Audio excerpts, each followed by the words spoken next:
jolly Christmas. And in case you didn't hear, oh by golly, have a holly jolly Christmas this year. Hey guys, it's KitAndEvaProductions here, and today I'm going to be helping all of you newbies out and giving you guys some advice on what is best when starting your YouTube channel. So first of all, you have to set up your channel. This is very simple, very easy. You can look videos up on YouTube on how to do it. But one thing that I've heard is best to do from other people, I obviously didn't do it because you'll see why. And it's to have AG or American Girl in your username. I did not do this and I turned out fine for the most part, but it's just if you want to, definitely do it because it can help for people to know, oh, that's an American Girl doll account, just by seeing the AG in the username. And then also for your channel in general, be sure that you put something in your about section, whether it's just like all your dolls' names or like why you've started this channel. Like just put something in the about page so that people can kind of get to know you. One really big thing that I recommend and that I was really good with when I was homeschooled, but I struggle with a little bit more now, is sticking to a schedule. You want to upload like once a week or twice a month, or just like have a schedule. And you want to be sure that you post on whenever, however your schedule aligns. You want to be sure that you post because the more videos that you have, the more likely people will be to find you. This doesn't mean that you have to upload every single day. You do not have to do that. Okay. For things that you will want to have, like literal physical things, you will want to have a doll. And if you just have one doll, that is great. You will need some sort of a camera. It does not have to be a like Canon camera like I have. I have a Rebel T2i, but you do not need that. You can use your iPad, your phone, your iPod, your tablet.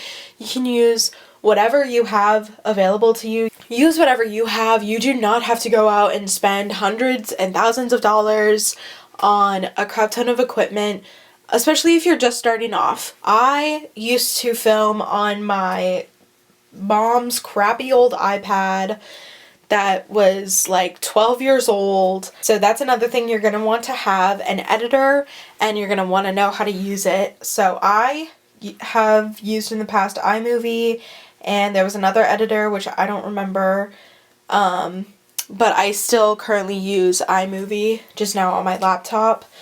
Other things you're going to want to have is a tripod. I actually didn't have a tripod for a while, and I wish I kept like a picture of it somewhere of what I used to use.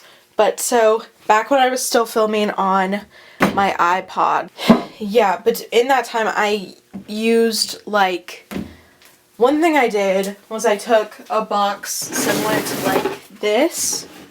You can't see it. Okay. It was similar to like this.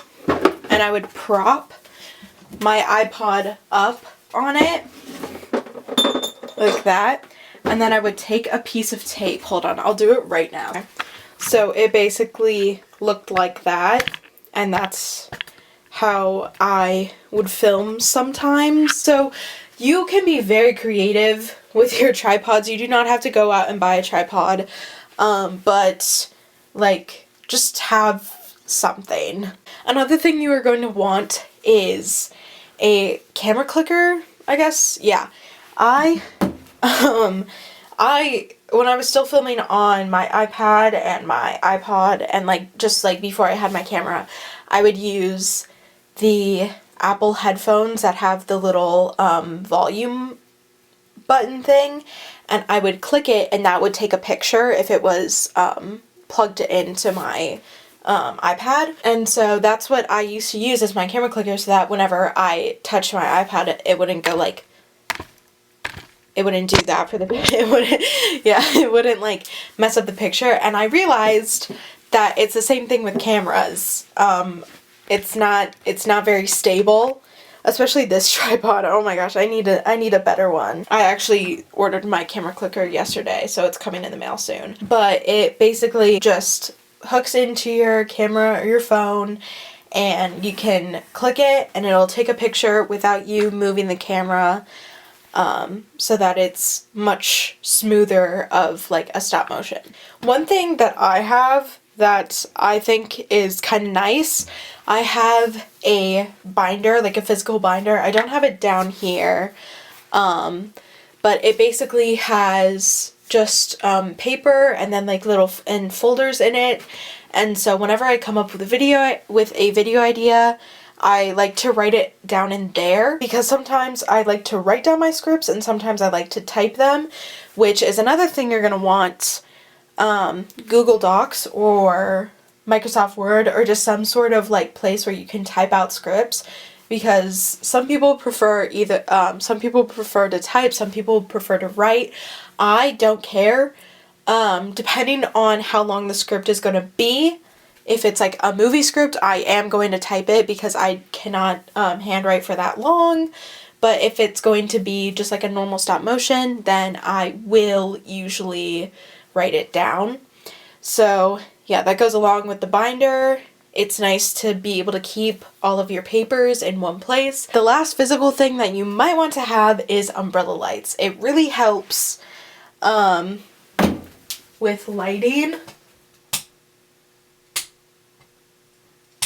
I only have one out right now because I cannot fit two in this tiny little space. It really helped at my old house because I would like to film at night sometimes and I could never do that without my umbrella lights before I had umbrella lights, because it would just look so weird and just it wouldn't look nice. So then getting the umbrella lights, it really helped to make it look more bright. I also have a ring light.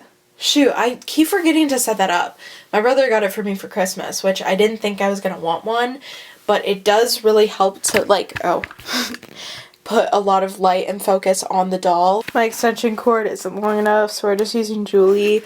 It gives them the little ring in their eyes like it does for all YouTubers, and I really like it. At least I think it brings a lot of light to the doll's face. Just remember, you really don't need to have any of this stuff. It's just things I've found over the years are helpful.